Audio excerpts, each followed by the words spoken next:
Hey there, everybody. Figuring out what somebody should do as a vocational pursuit. I like that word better than career. Vocational pursuit feels so much more like you've got a mission and you've got a purpose and you're here to fulfill it rather than just doing something that feels mundane. So I'm going to use the word vocation for that.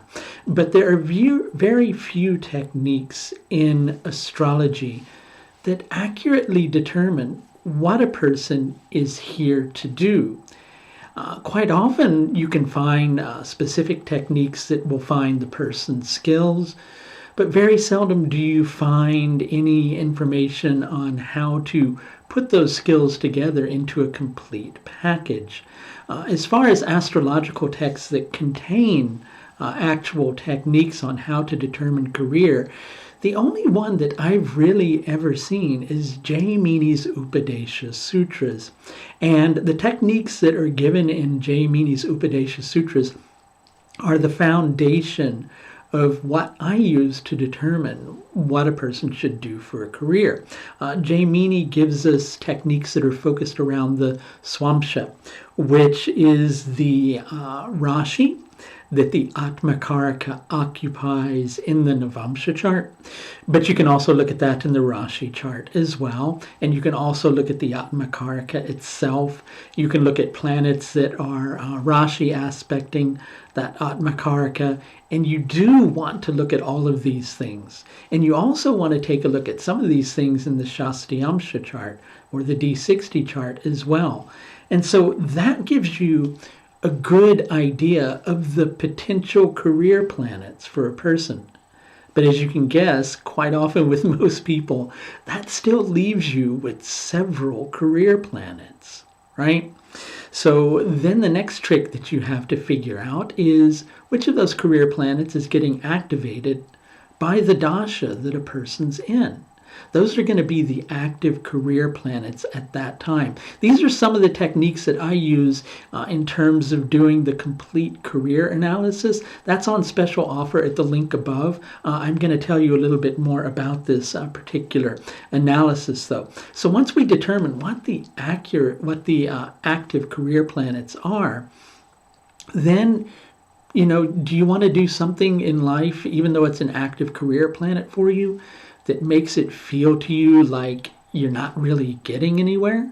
Because some planets actually will do that. You can put energy out and still not get much back in return, if anything, for the energy that you're putting forward.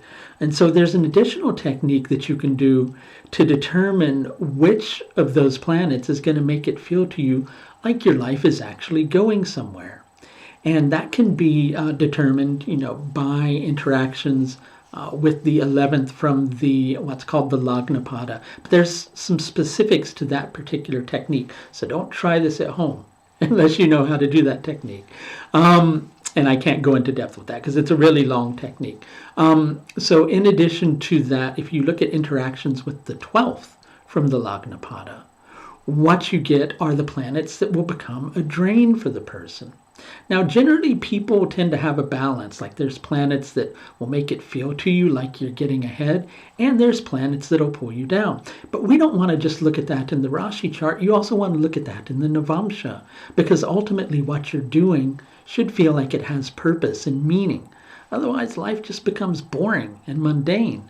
And you also want to look at it in the D10 to see if it's something you can be successful with. And you also want to look at it in the D2 and the D4 to see if it's something you can earn from. And so then you can take all that information, and you're generally going to see that you have one or two planets that are stronger than the rest of those active career planets, and you order those, right, from strongest to weakest. Then you can look at the nakshatras for those. And then you look at the house interactions with those, right? And then you can see particular houses showing more than others. Like, for instance, a second house career is much different than, say, a ninth house career, right? So those things have to be taken into consideration too. So you want to see which houses are appearing more than any others. That's going to give you some hints as well. If you work with house cusp nakshatras like I do, you might want to look at the nakshatras that are connected with those also, because that's going to give you an idea. I also generally tend to add Bhrigu Bindu into the mix, which is the midway point between Rahu and your moon. And so you put all this information together and you begin to see a complete picture unfolding, right? And with that complete picture that's unfolding, you then want to go in and take a look, because specific combinations in the horoscope will create specific types of careers. So from the potential careers that you're seeing, you want to see which of those potential careers is going to be the most fully fitting one. I guess that's the word I'm looking for.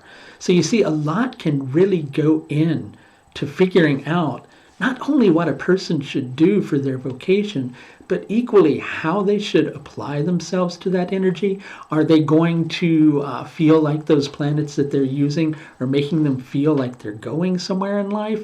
Or are those planets going to feel like a drain? And I always want to guide you to those planets that make it feel like your life is going somewhere, that it's got meaning, that you can earn from doing this particular pursuit. These things are very important. So if you're interested in scheduling in this consultation, it is a part of my Teal Thursday special offer, but I've actually drastically reduced the price even more from the normal rate, so that the consultation itself is only $125. Plus, I'm going to give you an extra special bonus as part of my answer to Black Friday, which is Teal Thursday, which is if you schedule in this consultation, you're also going to get the Jaimini Level 1 video course, which is 44 videos long, pardon me, and begins to teach you the fundamentals of this particular technique.